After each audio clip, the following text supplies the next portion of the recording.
Assalamualaikum warahmatullahi wabarakatuh. Perkenalkan, nama saya Desna Mutia Melasari, NRP 06240466 dari kelas DM2C. Di sini saya akan mempresentasikan tentang diagram FeF3C. Diagram FeF3C adalah diagram keseimbangan besi karbon, baja karbon, paduan Fe dan C. Besi memiliki presentasi karbon lebih dari 2%, sedangkan baja presentasi karbonnya kurang dari 2%. Dapat disimpulkan bahwa diagram FeF3C hanya ada baja dan karbon. Kemudian di diagram FeF3C ini ada sumbu X dan sumbu Y. Di sumbu X itu ada 0,50, 0,83, 1%, 2%, 3%, 4%, 4,3, 5%, 6%, 6,5, 6,67%. Kemudian di sumbu Y terdapat 210, 723, 760, 900, 1130, 1400, 1492, 1539. Kemudian di area-areanya ada alpha atau ferrit, kemudian ada delta, ada austenic dan liquid. Kemudian ada area lain itu adalah paduan-paduan area, seperti area-area paduan seperti itu. Di sini saya akan menjelaskan tentang garis A0. Garis A0 adalah garis isotermal, garis yang dimana reaksi dengan temperatur yang tidak berubah. Ditunjukkan di temperatur 210 di mana terjadi magnetic change jika dilakukan pemanasan dari ferromagnetik menjadi paramagnetik. Kemudian ada garis A1, yaitu garis isotermal yang dimana di garis A1 di temperatur 723 derajat Celcius berlangsung reaksi eutektoik di mana komposisinya adalah 0,83. Kemudian ini garis A2. Garis A2 adalah garis isotermal yang dimana di garis A2 di temperatur 760 derajat Celcius merupakan garis magnetic change dan sifat paramagnetik menjadi diamagnetik. Di atas temperatur ini, maka baja tidak tertarik dengan magnet. Kemudian ini garis A3 yaitu garis batas kelarutan karbon di dalam ferrit di komponen 0,8. Jika ditambahkan karbon 0,5, maka ferrit tidak melarutkan karbon yang ditambahkan. Hasilnya akan menjadi endapan. Kemudian ini adalah ACM.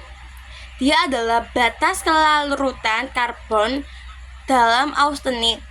Jika karbon ditambahkan lebih dari 2%, maka austenik tidak dapat melarutkan karbon dan menjadi endapan.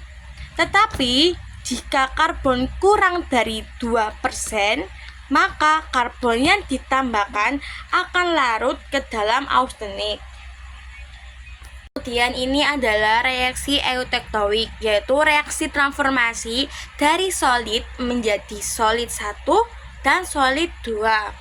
Reaksi eutektoik berlangsung di temperatur 723 derajat Celcius dan komposisi 0,83. Di sini austenik bertransformasi menjadi perlit dan sementit.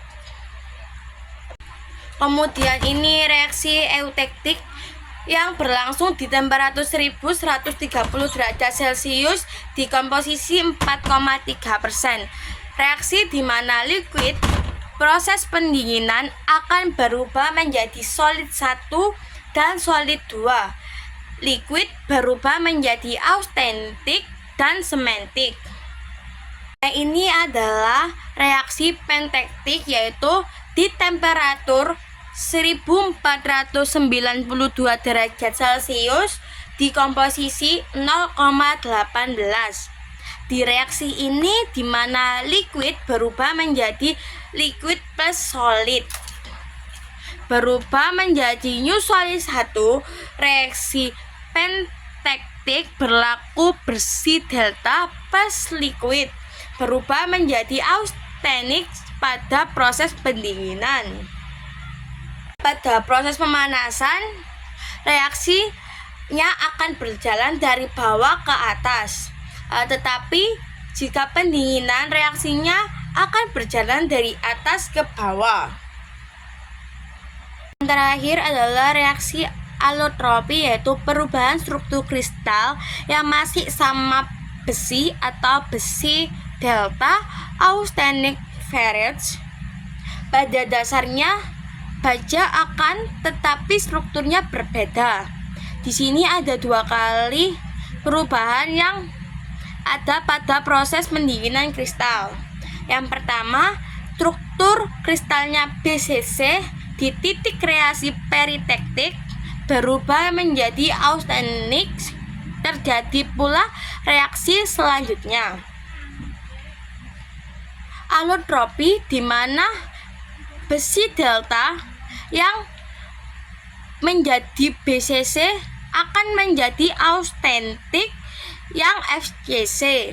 Reaksi allotropi terjadi di A3 tepat sama dengan batas kelarutan karbon ferrit di A3 karena austenic yang